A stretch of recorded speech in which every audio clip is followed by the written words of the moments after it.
It's football season. What does that mean? Cheez-Its. Watching my Packers lose, eating more Cheez-Its. Packers lose, Cheez-Its, Cheez-Its, Packers lose. Losing Packers, Cheez-Its, Cheez-Its, Packers. The sheer caloric weight of the Cheez-Its, paired with my Packers football melancholy, was too much to bear. So much trash on the couch, so far away from the trash can, I couldn't get up. I was in dire need of help. Help!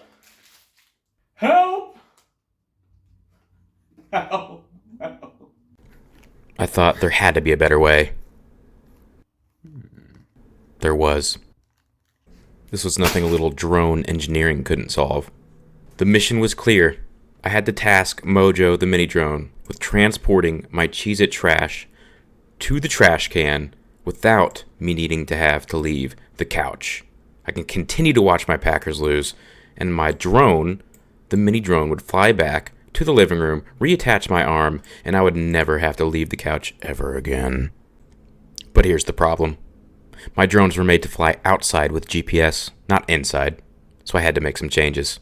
Optical flow for stable indoor flight, in. Servo to hold on to my trash mid-flight, in. Camera to see where I was at in the house, in. The path was clear. Now it was time to walk. Alright.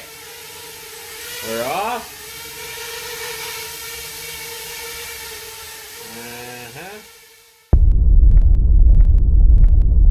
So we're using the Micro Pi Zero drone kits for this project, and that uses this board, the Matek F405-HDTE.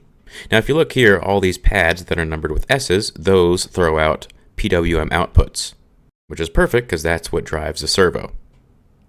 Now the problem is these numbers on the flight control board may not match the numbers that ArduPilot attributes to them. So I'm going to solder 3 servos to this board and see which numbers in ArduPilot move the numbers on the Matek board.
Now, after the test was done, I determined that servos 5 through 10 on both the Matek board and ArduPilot, those match. So I decided to go with servo 7 in this build.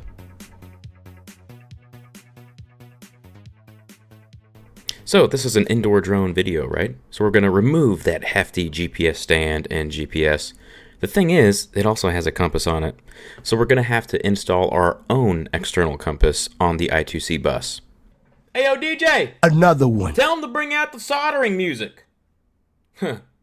Tell him to bring out the soldering music.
So for the Pi Zero, you need a special ribbon cable to connect to a PiCam. This one has a smaller ribbon cable size on the Pi Zero side and a regular ribbon cable size on the camera side.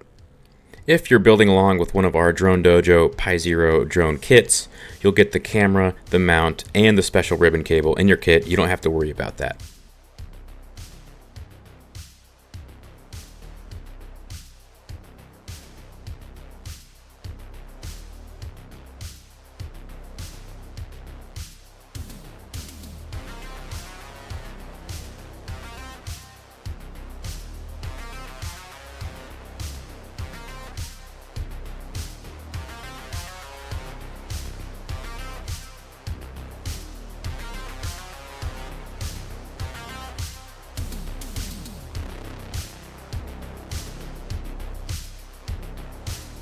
Then to stream video from that camera to the internet, I used a program called MJPEG Streamer. It's really cool. You just access the website that is being broadcast on your Raspberry Pi's IP address, and you have access to your video stream.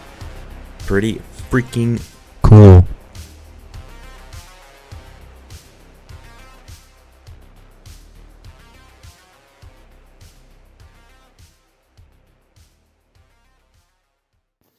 Alright, so I'm about to do some soldering, but I'm trying to work the algorithm a little bit. Turns out you people love unboxing videos. So here's my best unboxing impression.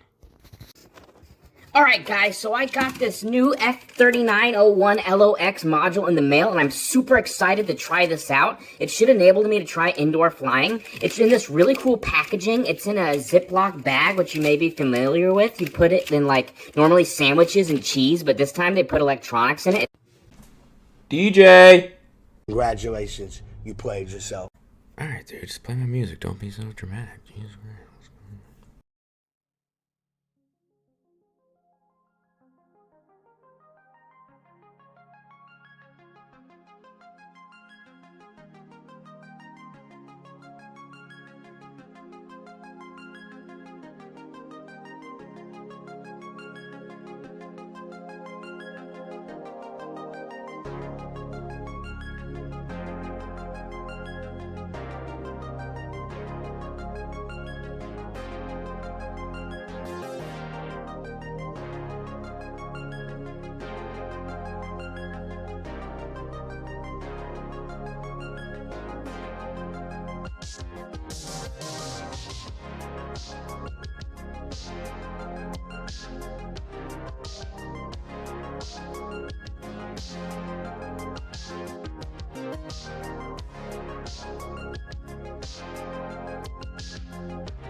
So you think you're done, right? Everything's soldered, should be ready to go. Just plug it into the board and everything's gonna work fine.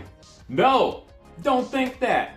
That's the first rule of drones, which says the first time you try a new thing on drones, it'll never work. Okay, so apparently,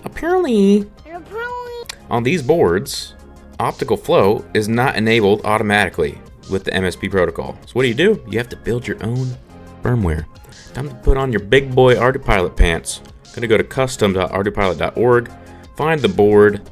Ours is the Matek F405-HDTE. You find the MSP protocol, and what do?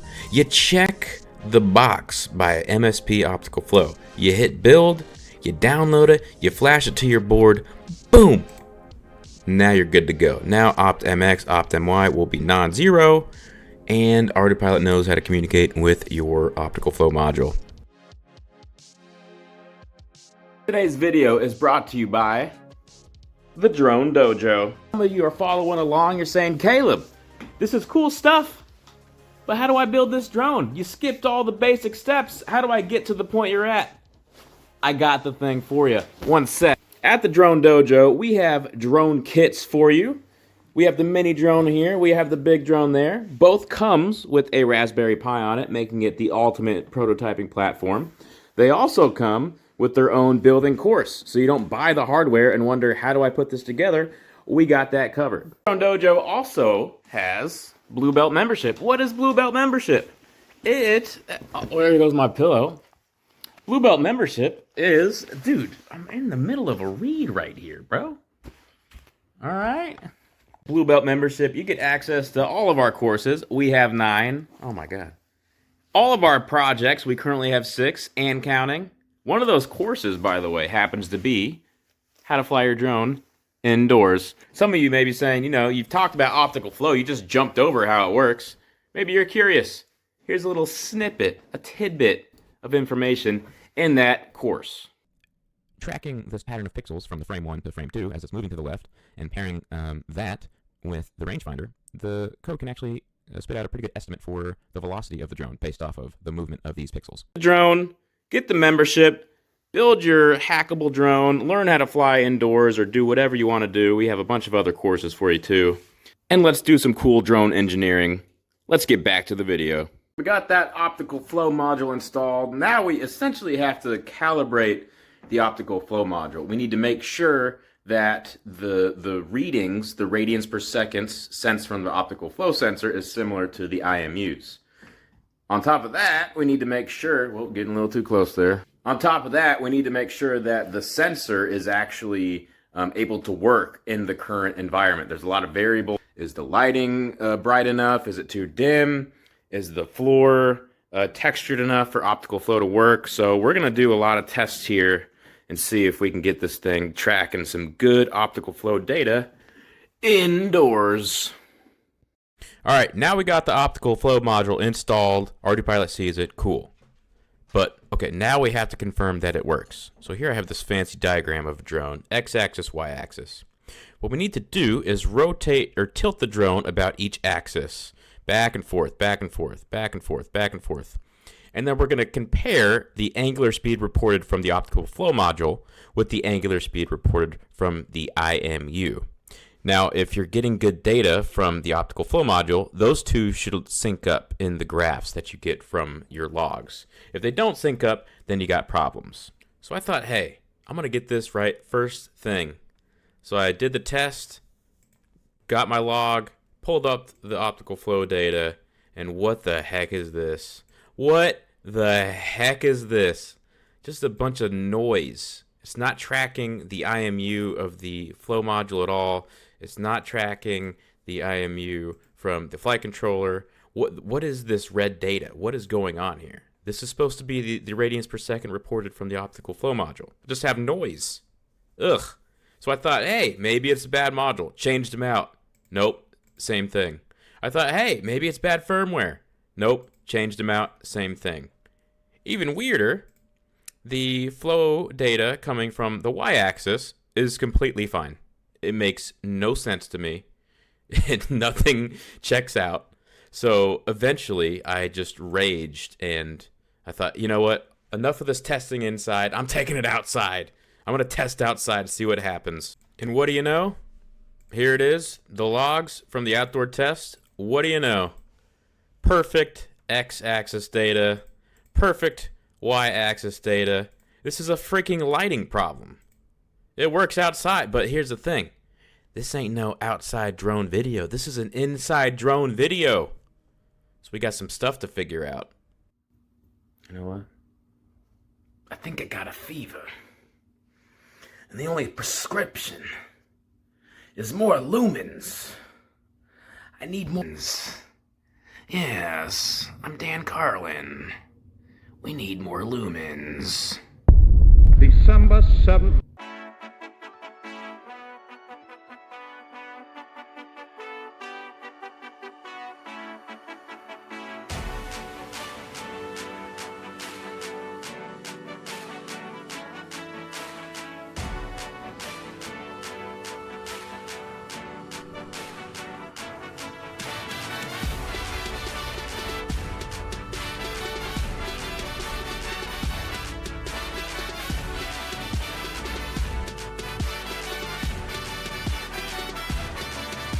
Lumens. Lumens. Lumens. Lumens.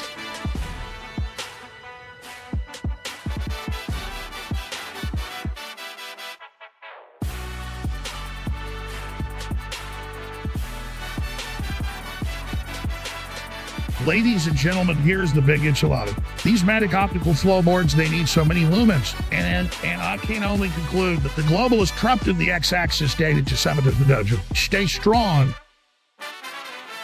Optical flow with lights, baby, you know what I mean. Drone Dojo makes everything. Come on, subscribe and hit the like.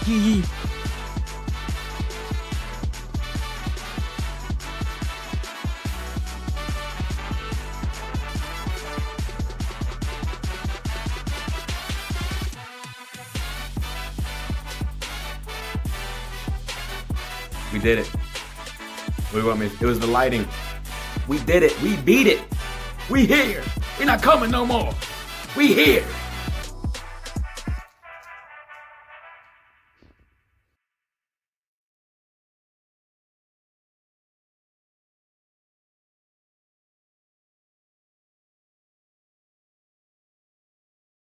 So that LIDAR, that little itty bitty tiny LIDAR on the 3901 optical flow board is crap. It's not good.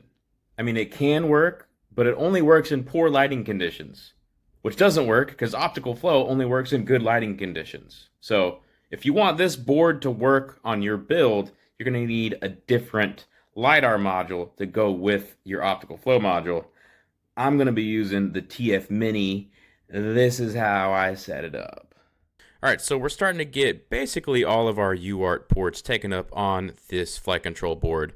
We got TX5 for optical flow, the second port for RC, third for Raspberry Pi, one for telemetry, 6, you don't want to use it. So we have 4, the fourth UART port left, and that is actually, it's not a solder access, it's access through a JST port. Here's the problem. The voltage on this port is 12 volts. It is not 5 volts. And the rangefinder we're using, the TF Mini, needs 5 volts.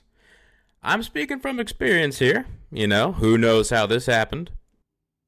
12 volts. 12 volts. No wonder. The RX is white, and the green is TX. So you just wire the RX white to the TX on the board. Okay, and then vice versa. Then for your ground and power, just solder those to the actual board.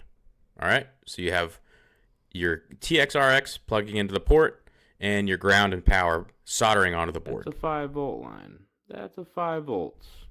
Not 12, that's 5. Alright, we're going to run a little experiment here. Got the rangefinder on, got mission planner pulled up, where you at? Got the drone powered up. I have this fancy measuring technology. We're gonna do two things. One, make sure the rangefinder is working, and two, see how accurate it is. So here is our rangefinder. I'm just gonna plop that up some distance from the wall. So we'll go into the status tab in Mission Planner, go over to rangefinder. Boom, there we go. We are live with a real rangefinder, not one of those pin needle freaking rangefinders, no offense. But all right, we're getting readings. How accurate are you? So this entire measuring device is 30 centimeters. So I'm gonna plop that there. And what are we measuring? 33 centimeters? Yeah, that's pretty accurate. That is pretty accurate. My hand is there. How far away are we? 6, 13, 22, 31, 68. Yeah. We're ready to rock and roll. All right, so here's the proof. Here's the proof that the new rangefinder's good. This is the bad rangefinder, the little pin needle sized rangefinder. You can see the second we get above 1.5 meters in distance, that rangefinder's just spitting out trash data. Not going to work with optical flow. Your drone's going to be behaving wildly with that. And then here is a test with the new rangefinder. You see it's much smoother. It doesn't drop a signal at all until you get above probably about 1.75, honestly, with that new rangefinder. Then you start to get some weird data, but as long as you're below about 6 feet with this new rangefinder, you're good to go. Let's do some indoor flying, shall we? Shall we? People, my people, it is time. It is time for the indoor flying test. We got the mini drone here. We've done as much non-flying testing as we possibly could. It's now time to actually do some indoor flight. Oh God, you're beeping. Shut up. Shut up. All right. First thing we're gonna do is do an altitude hold test. So with the LIDAR module here, we shouldn't have to babysit the throttle as much. When we raise the altitude to the level we want and pull off the throttle, altitude hold should keep the drone in that spot. Then all you have to worry about is, shut up, is pitch and roll. Once that works, then we're gonna try a pure loiter using optical flow and LIDAR. Sweet baby Jesus. Sweet baby Jesus. This is kind of nerve-wracking. Rocky, why are you throwing up on me like that?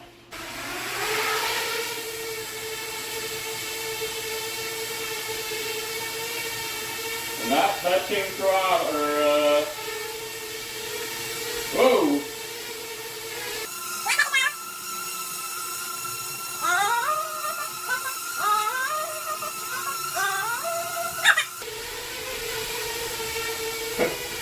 Alright. Altitude hold works good.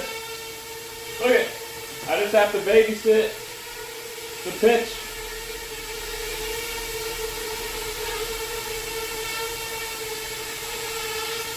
That's working. I'm going to land it if I can.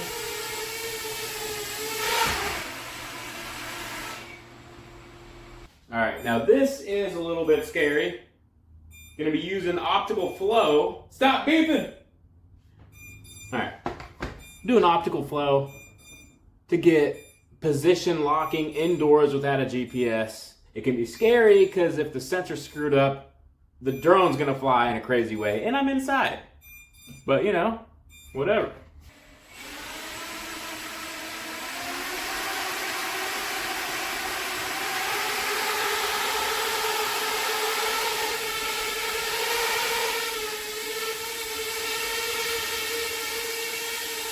Oh,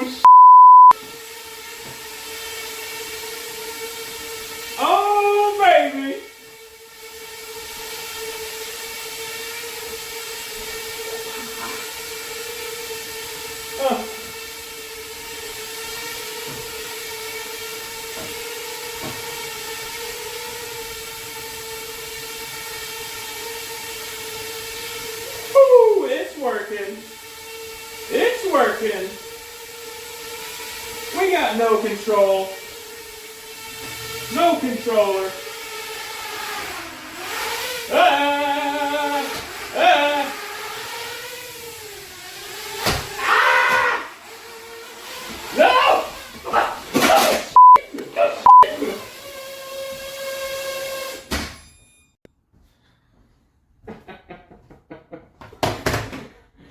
All right. That was pretty good. Pretty good. All right. I'm paying attention this time. We're in stabilize.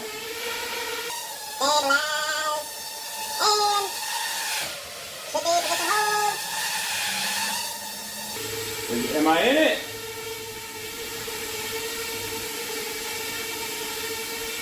We're in position hold again. All right. I'm going to try to do that again. Filming by yourself is hard, people. Alright? This is hard stuff. Hey, buddy. Hey, buddy. Hey, buddy. Look at that go. Look at you go.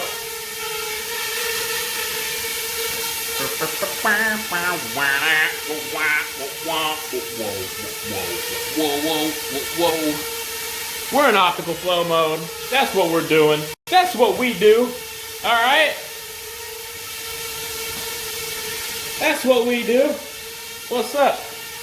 How you doing? I'm not even controlling right now. Look at that. It's a thing of beauty.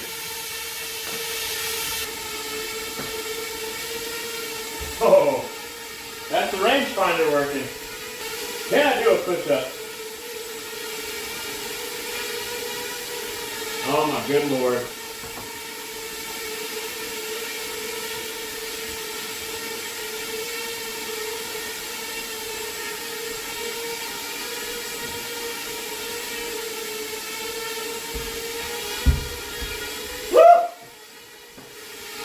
Let's go!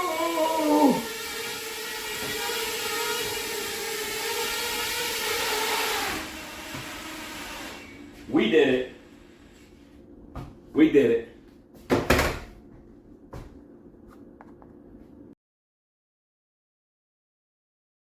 So in order to control and actuate the servo from the RC controller, I set up an RC pass-through on channel 6 to actuate servo 7 when the switch is hit. So I'm triggering channel 6 on the RC controller, and that will actuate servo 7.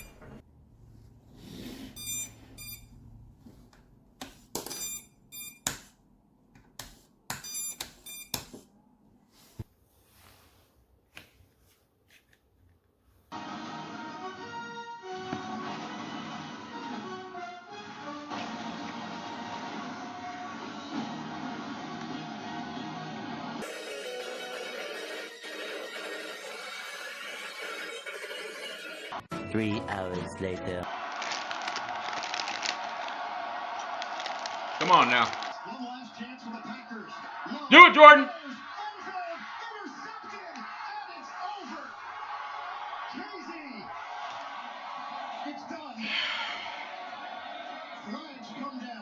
I lost, and I have so many pouches of Cheez-It trash. I'm too depressed to get up and throw it away. What am I gonna do, Rocky? What am I gonna... That's right. It's time. It's time for the trash throwing away drone, Rocky. I'm too depressed to get off the couch. It's time to fully embrace the Wally lifestyle. Oh my God, I never have to get up ever again. Praise the Lord. Embrace the Wally lifestyle. Look at that. More. Oh, God bless. God bless you. Oh, it's so painful even to get to this point.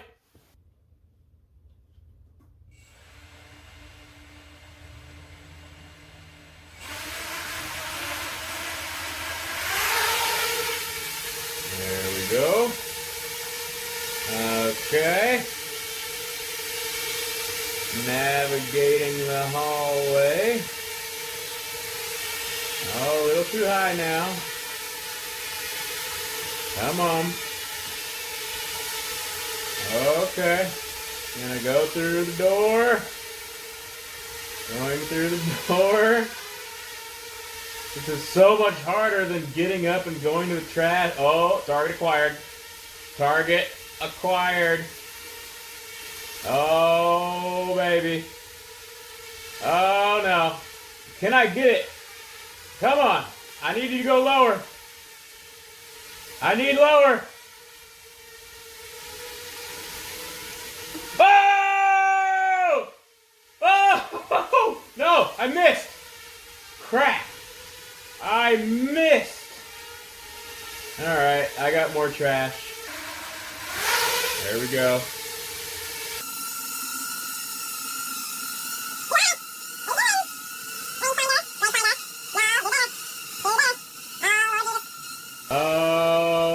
Oh, the freaking thing's moving. No, what? Oh my God. Well, does that count? I need a bigger trash can. Why did I choose a mini trash can? That's so stupid. That's so very stupid.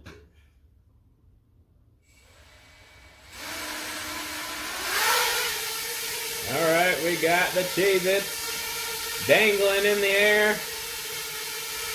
And let's keep that altitude. Come on, rangefinder. Do better. Do better. Whoa, whoa, whoa. Okay. There it is. There it is. Need the camera a little forward. A little to the... little... Yeah. Oh. Ah! Let's go! Let's go! I have a trash can dispensing drone. Oh my lord, this was the one. This was the one.